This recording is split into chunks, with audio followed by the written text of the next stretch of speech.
Whether you're new to cruising or you've an experienced cruiser, this is an important video for you. Your port day can absolutely be ruined by not knowing this one piece of information or considering it when you're making your plans, and that is how to get off the ship. And the newer you are to cruising, you may not even know that this is a big deal, but it absolutely is. And in this video, I'm going to share with you the 3 ways you get off the ship. And if you watch all the way till the end, you're going to see the things to be aware of to make sure that it does not impact your day. Hi, we're the Cruise Port Captain Crew, exploring the world one port at a time. After more than 20 years of cruising, we've learned the best port days are usually the ones we planned ourselves. Doing it on your own lets you explore deeper, save money, and truly make the most of every stop. Join us for port guides, travel tips, and cruise know-how to help you make every port day count. Check the video description for links to our favorite resources and tools that help us cruise smarter, and maybe they'll inspire your next adventure. Now, on to the video. You may have never heard of tendering before, and I never had. Even when you Google it, you come up with like meat tenderizing stuff. That's completely not it. So I kind of think of it in older times when there used to be big ships and there were no docks at all, and they had to transfer to a rowboat maybe to get to the shore. So it's the same idea. The ship cannot dock at a pier for whatever reason. It could be the ship is too big or the port is too small. We've seen it. Our experience has been it happens more at ports that are not used to cruisers, or like they may not get but one or two cruises a year, so they don't build the infrastructure for it. Sometimes you also have to tender to private islands. I remember Holland America, you had to tender to their private island. But what it is that the ship is too big for whatever reason and it has to anchor offshore. So you can see my ship here, it is anchored, but if you're on that ship and you want to get to shore, you have to use some other way, obviously, right? So after clearing local authorities, because the local authorities will come on board, the ship will come start the tendering process. So boats will come up to the ship. There are usually the evacuation boats, and you take the passengers to shore by you go down to almost the lowest level of the ship, wherever the water line is, and then the crew will help you transfer to the smaller ship that will start taking you to the port.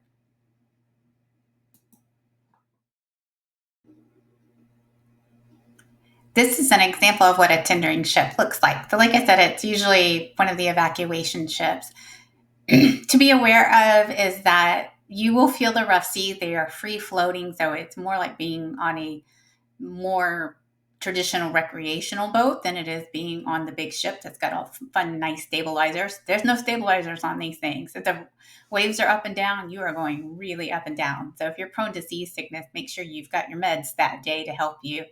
And you can see they're small, so they can only take so many passengers at a time. But this is what it looks like. You'll transfer from the ship to this smaller vessel to get you to the shore. Every cruise we've ever been on, how they have handled the tendering process is not a first come, first service. They hand out tickets for distributions. Now, so usually you pick up the tickets hours before they actually start the disembarkation process. So you will get a notice of where you need to go. It's typically in a lounge or a common area. People will be waiting in line early because they want to get to shore as fast as possible. It can be a very disorganized process. We've been on an NCL ship recently and they were trying to make it organized, but the passengers took over and made it unorganized. So it can be very chaotic, and it is also really just kind of one of the downsides of cruising because you want to get to the shore, but so do the other thousands of passengers that are on the ship. So sometimes not our best behavior takes over. I kind of feel like what it is, if you, however large your ship is, say you have a ship of 4,000 passengers, well, 2,000 are going to try to get off.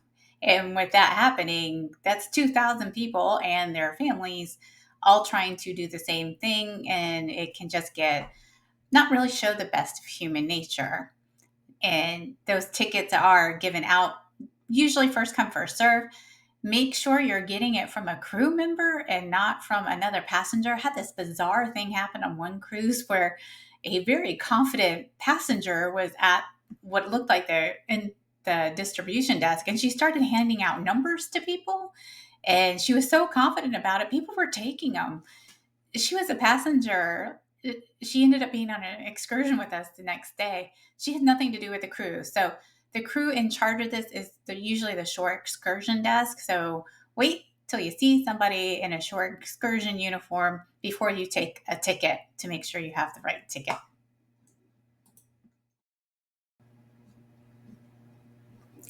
If tendering is part of your port day, the things to be aware of, if one, this can add hours unexpectedly too, if you tender at the last minute to whatever your plans were that day, because you have to account for leaving the ship and returning to the ship. This is where many times I feel that cruise lines are not being of service, or a little, well, no, misleading, where they say that you have 8 hours in port, but you really don't have 8 hours in port because you have to tender both ways. So that is critical in making our plans for the day. We put that on the planner, the cruise port captain planner that we have available, to help you figure out how that's going to affect the rest of your day. Shore excursions that are being purchased by passengers on the ship, so cruise line excursions, they're going to get the priority. They will get to go off the ship first, but usually after the first ship or two or boat or two, they will do it half and half, shore excursions and regular passengers, but they will get priority. If you have mobility challenges, or someone in your party does, wheelchairs, I don't even think wheelchairs are allowed to go. It would have to be somebody. How I've seen it is the person can get out of the wheelchair and they can, stand on their own. Um, I've seen people with canes struggle a lot. So if someone or if it's a part of your party, it may be, you have to talk to the crew to see if it's a good or smart thing for you to do, because safety is the number one thing. It might be better to be a sea day for you, but then also, did you want to miss the port? So you really talk to whoever you booked the cruise with to see if they can find out for you. And as I said before, the seas can be rough. If it's storms that day, it can really be, unexpected. So be ready for that.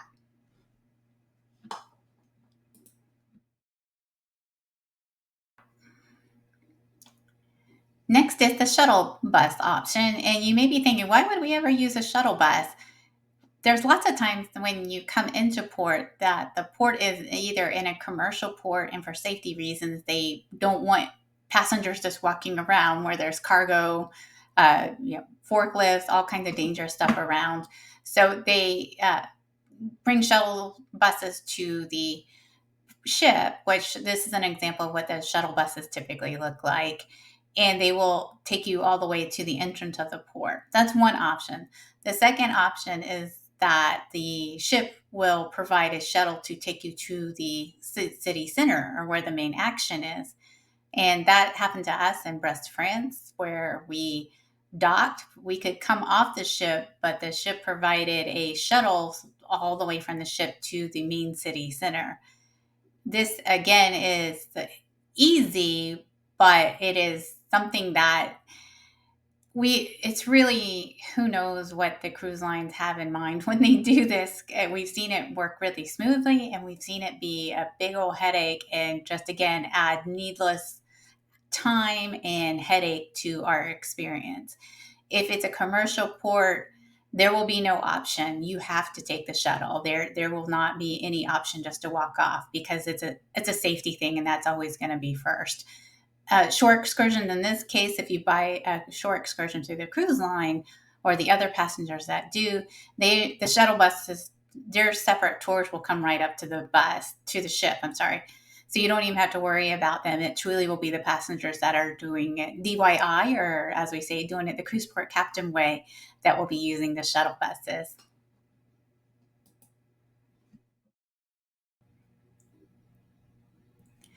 As I said, the cruise line, well, sometimes they have organized systems like that for the shuttle buses, where they do it more like tendering and they start handing out tickets and it's more organized.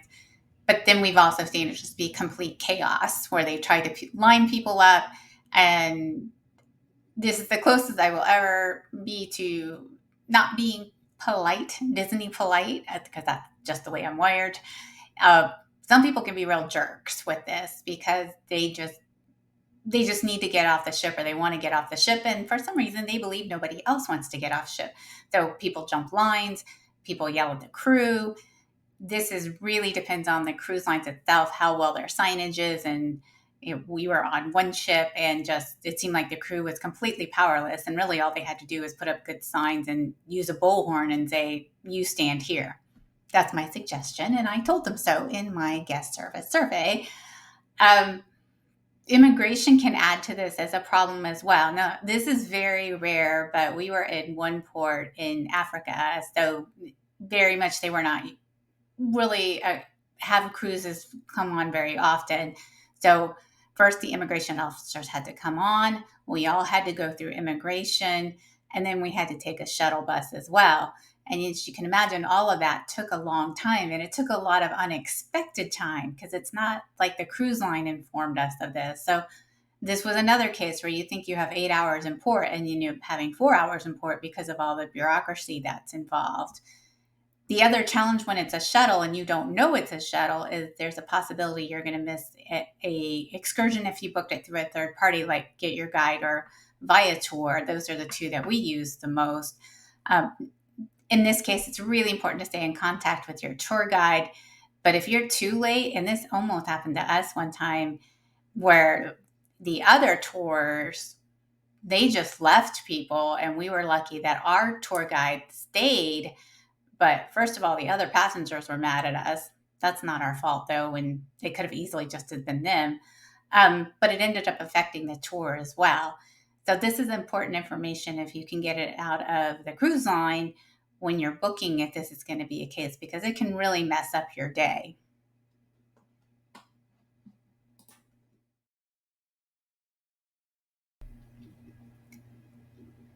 The last option that I was thinking of as preparing for this video is that you simply get to walk off the ship. That the wherever you are, they are ready for cruise ships, and they have the ports ready. All of the immigration is there if it's needed, and you can get off the ship easy on your own. You don't have to wait for a shuttle. You don't have to wait for tendering. That sounds easy peasy, right? Well, it's not. It isn't always easy peasy. Let's talk about why.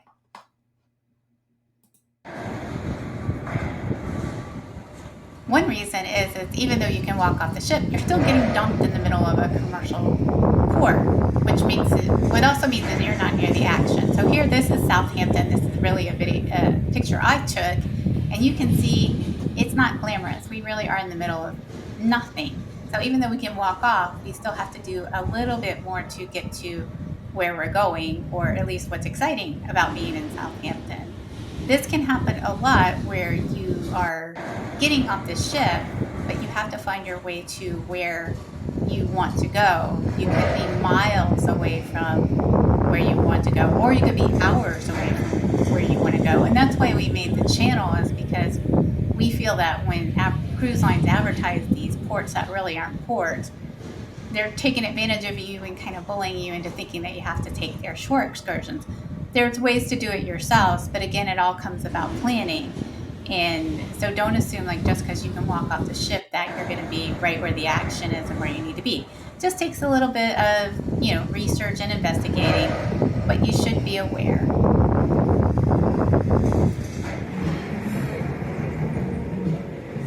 And even if you can walk off the ship and you are at the port itself, this is Costa Maya, and this is video that I actually took. You can still see that there could be quite a long walk ahead of you. In this particular case, the cruise lines offered transportation to help people who didn't want to walk all the way from the ship to the pier. But just being able to walk off the ship doesn't mean you're always going to be right where you need to be or you want to be. So all of that, you just have to take it into account. And as we always say on Cruise Port Captain, wear good shoes.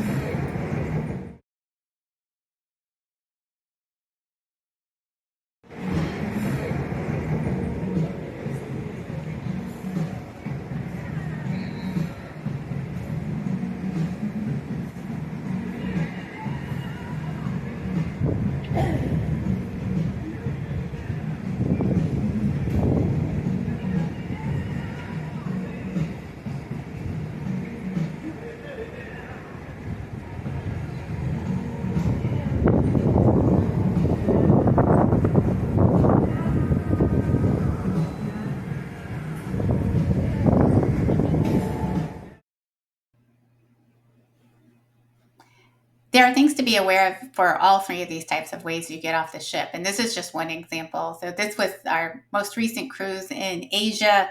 We started off in Tokyo, but we're not in Tokyo. Yeah, we could walk on the ship, but we're in Yokohama, which is a 30-minute metro ride from the ship. That's not what they told us.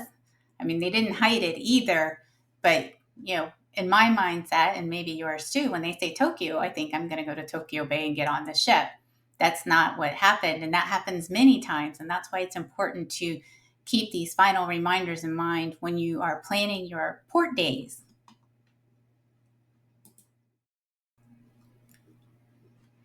What's shocking to me working in hospitality is we have found it's pretty consistent that the crew doesn't know what's going on. They may not be informed, they may have no idea. If you ask, especially a crew member that has nothing to do with maybe the guest services or the shore excursion area, but you can even go to the shore excursion desk and they may not know what's going on. Loyalty program members, they may not mean tickets. So this is one time where it pays to be higher in a loyalty program. Each ship cruise line does it differently. So check if you are getting up into some of the tiers of the loyalty program. You may not even have to wait. You may be able to get priority. The other thing is this can change without notice. So it can be that the cruise line sold you this itinerary and it looks like you are going to be docked. You're going to walk off the ship, and for whatever reason it changes. It happened to us in Norway. We were supposed to dock and be able to walk off into this smaller port, very isolated up on the coast of Norway. And another ship beat us to their one dock. So they got to walk off the ship and we had to tender. Again, it added more complexity and hours to the day we weren't expecting, sitting in a line we did not want to be in.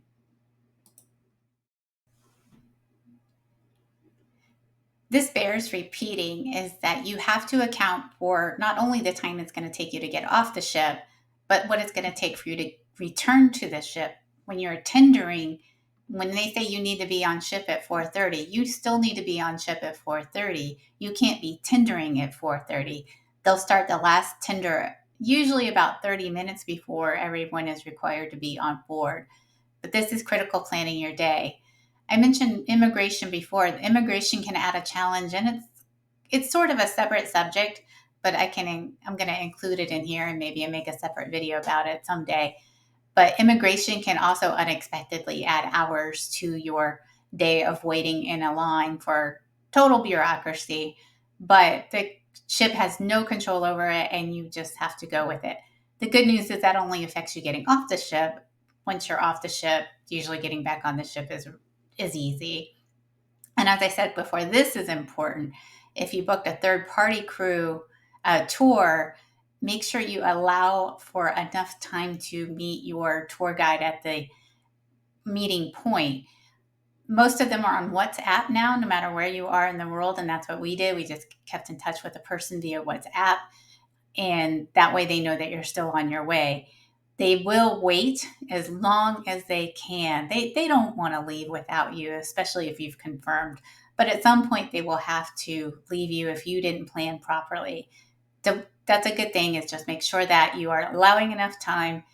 The tour guides that we have used, again, through the third parties, they typically know how all of this works and about when they can expect you.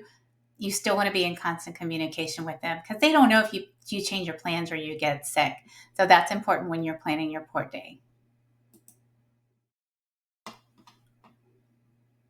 Thank you for watching all the way to the end and being a part of the Cruise Port Captain crew.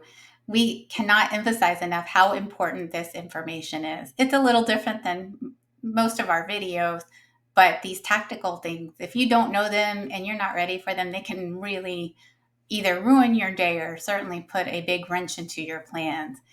So thanks for sticking around all the way to the end. If this was helpful information, please like it and share it with your friends who are also cruisers.